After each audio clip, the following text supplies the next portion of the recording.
Hey, thanks for joining me today on Life in DNA with Amanda Renee.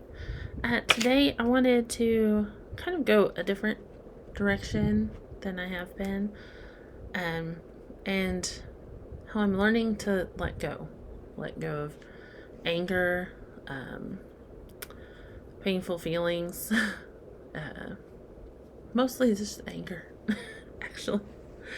Um, if you've listened to my podcast, you know about me learning that my mother is a covert narcissist and my battle with dealing with that. And honestly, starting this podcast and talking about it on here has really um, almost been therapeutic for me. Um, I hope it's helped other people along the way, but it's definitely helps me to talk about it. And not that I haven't talked about it extensively with my husband and my sisters and my dad, but for some reason getting on here and having the freedom to just talk about it how I want to talk about it and say what I want to say has really helped me to, I don't know, come to a place that I knew I would eventually get to and just try to move on from it. um I just I knew I would get to a place where I wasn't angry anymore, just like, like I said in the beginning, when I would turn to having, you know, an alcoholic drink at night before I went to bed just so I could not think about things and just go to sleep. Things like that. I knew that that would end. I also knew that the anger part would end eventually, and it's coming to that point, I think. Not that I don't still get annoyed with my mom and her antics, like just when I was starting to get to that point after doing the podcast. She had to do something narcissistic and annoying again, but thankfully it was small and I didn't have to deal with the actual angry feelings anymore, which was nice. And if you've never dealt with a covert narcissist, you might not understand how narcissistic this instance was. But she had invited my kids and I to either meet up with her or come over, because I guess she actually wanted to see my kids. Like, wow. Surprise, surprise.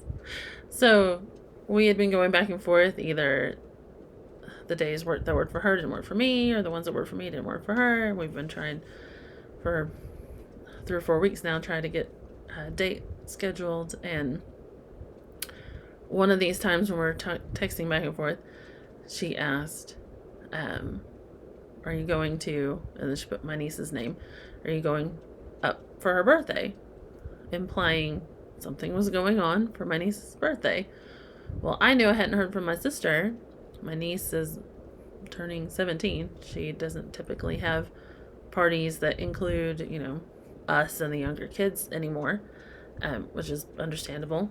But I wasn't about to say that to my mom, because I try to give as little information, especially about my sisters, and they try to do the same, hopefully, for me as possible, because any normal person would just ask the daughter who has the kid with the birthday what they're doing for the birthday. But not my mother. She has to go a roundabout way of trying to find out information instead of just going to the source. So I said that I didn't know yet. And I didn't, because I didn't know if there was any plans. So I said I didn't know yet. Are you going? Well, of course she's not going. That was one of the reasons all of this blew up in the first place. Is she didn't want to go to kids' birthday parties anymore. And so she gave 2 different excuses for why she can't go, instead of just the usual, she just doesn't go to birthday parties anymore. And so Yeah.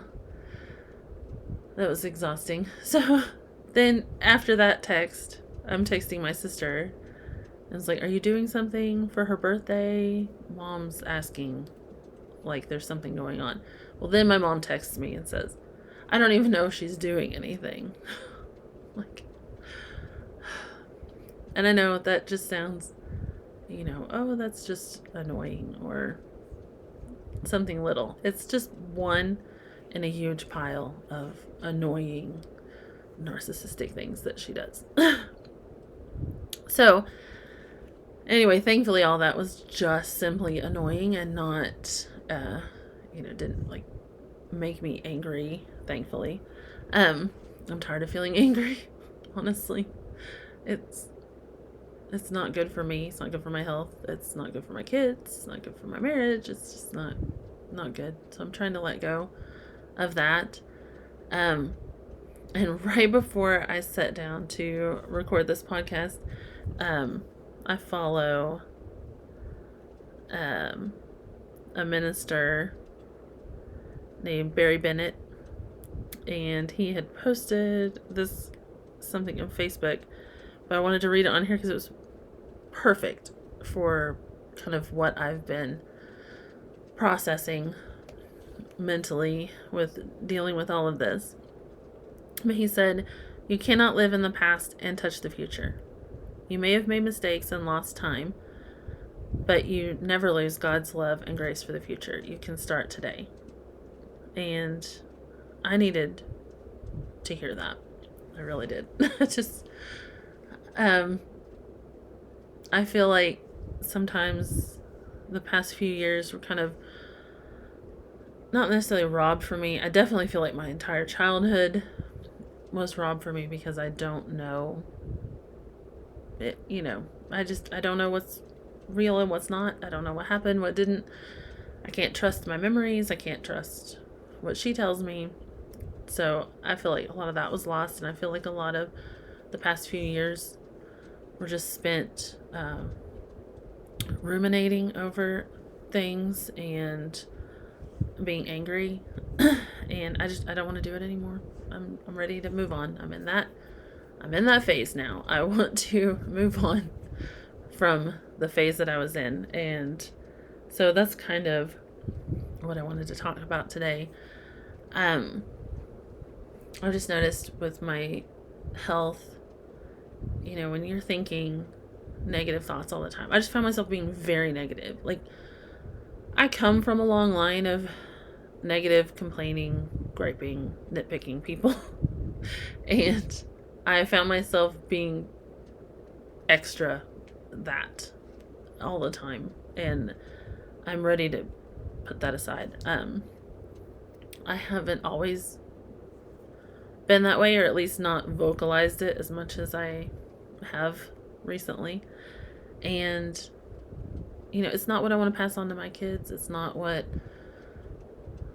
I want my husband and I's discussions every evening to be, just talking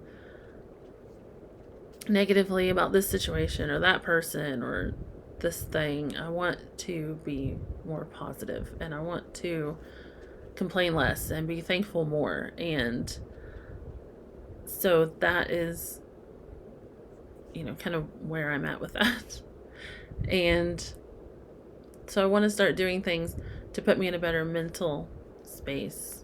One, focus less on my mom being a narcissist and focus more on who I am and who I need to be and what I can change about myself. And while in all of this, I've been trying to figure out who I am.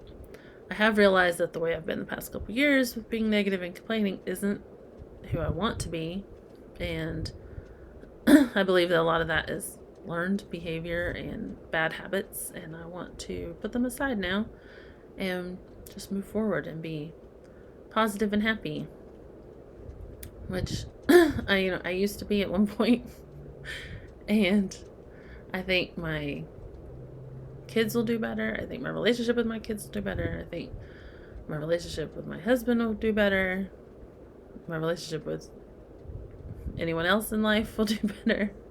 if I'm not just negative and complaining all the time.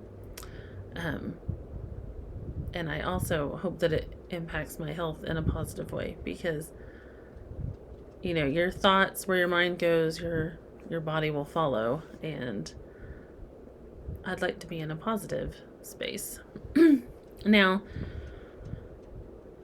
when you're listening to this, I will already have gone to my mom's house and had that visit with her. So you might hear a podcast after this where I have to vent about that. I'm hoping it goes well, and I'm hoping that we can just surface. I will definitely be going gray rock and just no emotion, nothing deep, nothing that's really going on in my life that I don't want her to know about. It'll just be very surface. But I won't be angry and rude like I was that last time that, my brother-in-law's event. I won't be that way, because I just don't like that for myself to be that way. But I won't be the, emotional, deep person that she used to know me as, because that's how she got all her information out of me. And I don't want to be a source for any of that anymore. So I probably, unless that visit is just super boring, I'll probably do a podcast over that. But kind of hoping it's just boring and nothing bad happens, nothing too annoying happens. I hope not. My kids just want to go and play, because she lives on 5 acres, and there's animals, and there's a golf cart and a riding lawnmower that doesn't mow anymore, but they use it to get back and forth on the property. So my kids are looking forward to riding and all that, and playing with my 25-year-old brother, who acts like a kid. He's probably looking forward to them coming over more than anybody, because I think that's the only interaction with anybody that he gets to have, because all he does is stay home with my mom all day. He doesn't work, doesn't even have a driver's license. He works for her in her ministry, like posting a video a couple times a week. But as far as I know, that's about it. So, poor guy, he doesn't have any interaction with anybody. So he's going to play with his niece and nephew. And he's probably really looking forward to that, which is sad. And before you judge him harshly, put that on my mom. Honestly. He is her new supply, because I'm not around anymore. So he is her new emotional supply. She keeps him, treats him like a kid, keeps him like a kid, and I don't know that he would have the gumption to go against her.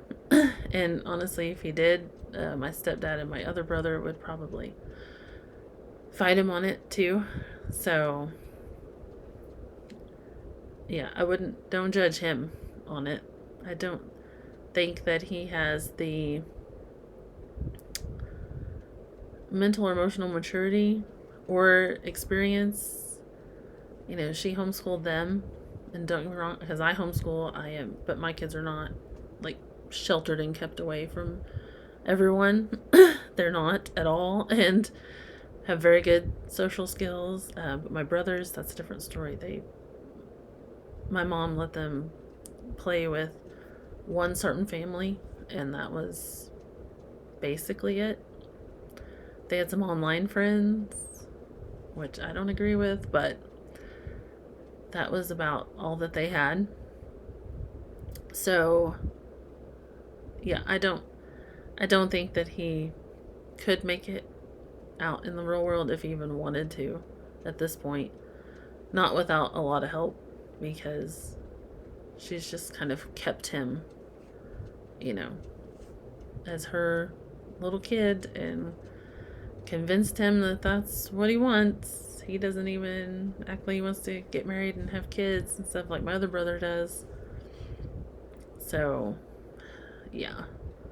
My sisters and I pray for them a lot. It worries us, but there isn't anything we can do because when we've tried to say something, they pull together. Like, one of my other videos talked about the family cult dynamic, and they very much pull together and say that, no, we all believe the same way, and we all think the same way, and this is how we want to do things. And so there isn't really anything we can do except pray for them. And that's about it.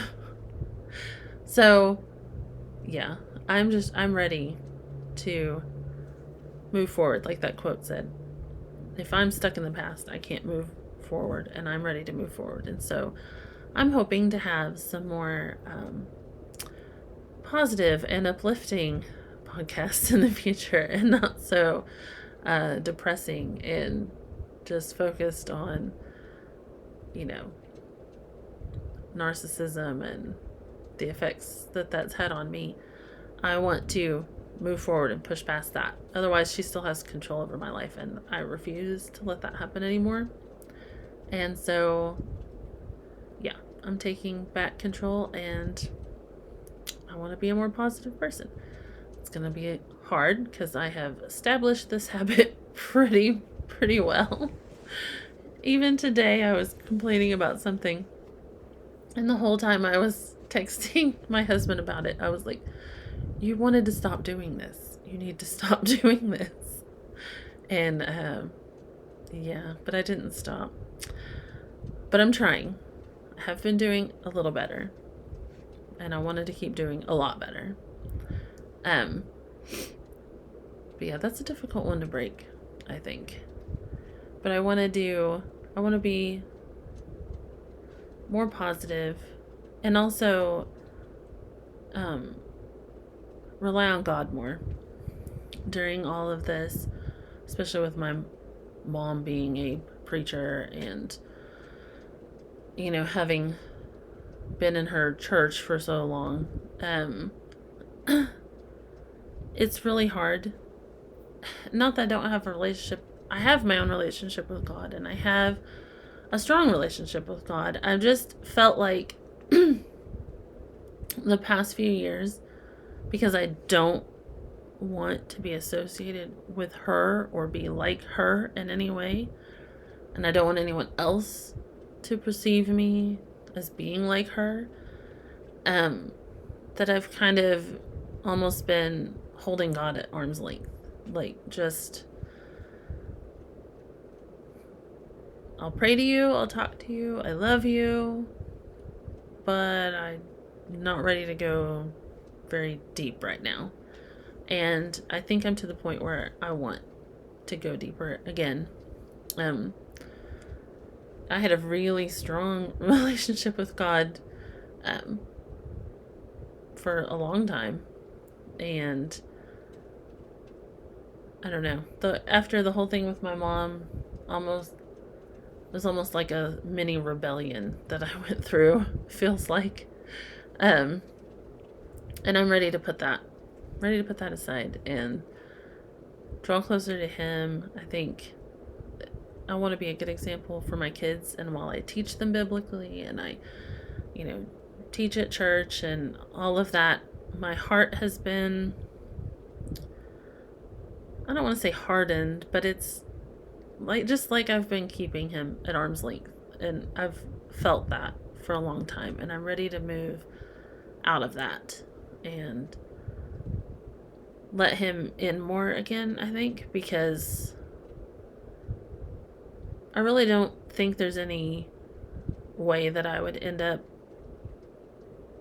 being like my mom. One, I am grounded in reality. Two, I am married to someone grounded in reality, and that would not let me deviate from that. And thankfully, I am very thankful to be married to my husband and the way he is like that. he wouldn't let me get away with that at all, thankfully. Yeah, I think, I'm in my right mind. I am mentally stable, and I want to remain that way. And, it's like that, what I read in that book in one of my first podcasts, where, it says in the Bible that if you blaspheme the word of God, which a wife does if she forsakes her role and takes over, that is actually blaspheming the word of God, then God will give you over to all these other things. And that's what it looks like has gone on with my mom spiritually, from a spiritual side anyway. And I just pray that wouldn't happen with me. I don't want that. I don't want to rule my household. I don't rule my household. I just, I know my role and I stay in it, and I like it that way. I don't want to change that. And so I'm hoping that will help me, stay on the right path and stay just mentally stable. Because I don't want to go where she's gone, and I don't want to do what she's done. And knowing myself, I don't believe that I really would. And it's not that I was afraid it's not really that I thought, oh no, I might turn out like her, that I kept God at a distance. It was,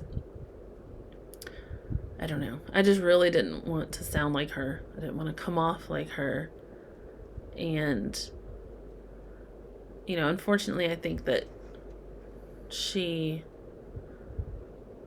not gave God a bad name, but gave, I don't know, being a vocal Christian maybe a bad name. As far as in my family circle, everyone that knows what's gone on and knows how she is, everyone kind of backed off from things, and that makes me sad. And I don't want to let that come between me and God anymore. And so, yeah, I'm just gonna start, trying to read my Bible regularly again. And I've been listening to a few of the preachers that I like again, where I had avoided that for a while. Because a few of them are the same ones that she'll listen to sometimes. And I'm like, I just want to distance myself from anything she has to do with as much as possible. But I really do like a few of those preachers. So I'm trying to listen to them again, trying to just get back in step with God, I guess, instead of strong-arming him away from me. I'm gonna reach back out and try to do better. I need to be a better example to my kids, and I need to just be a better wife and mom and employee and friend and everything else that I have to do. I need to be better at it, because I haven't felt like myself in a long time. And I know some of that has to do with, not feeling good with Hashimoto's and having flares and all the different things that come with that. The anxiety, the depression, all of that doesn't help. But not having a good relationship with God where I knew it needed to be, that is going to make all of that worse. And I need to step back into that. And hopefully some of that will get a little easier and get a little better. So I will let you know how my progress goes with that, and see if I can stick with being positive, or at least more positive than negative, and stop my complaining. What was funny was, as soon as I made this resolution just in my mind to myself, several of the sermons that I happened to listen to, because they were the most recent ones posted, were about how the Israelites grumbled and complained, and that robbed them of the blessing, and it robbed them of what God had for them. And I realized it's even more serious than I was taking it at first, and I don't want to be robbed of the blessing, and I don't want to be robbed from the good things that God has for me. And I'm looking forward to growing this channel, growing the podcast, and I believe that God put me on this path, and for whatever reason, I don't know yet, but I definitely believe that He is the one that led me to this.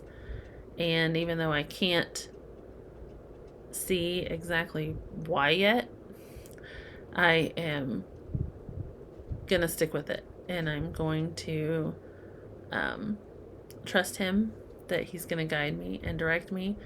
And honestly, it's been 2 months, and already I've come through what I couldn't do in 4 years with getting over the anger and getting over all of that. And just talking on here and talking to all of you and the few of you that have listened, just talking about those things the way I need to has helped so much. And so, even if that was all that came out of it, that'd be fine with me. It's whatever, God has for me. I know He'll guide and direct me every step of the way. So I'm just going to trust that now and step into that more and just be diligent and see what comes of this. But I appreciate you sticking with me and listening.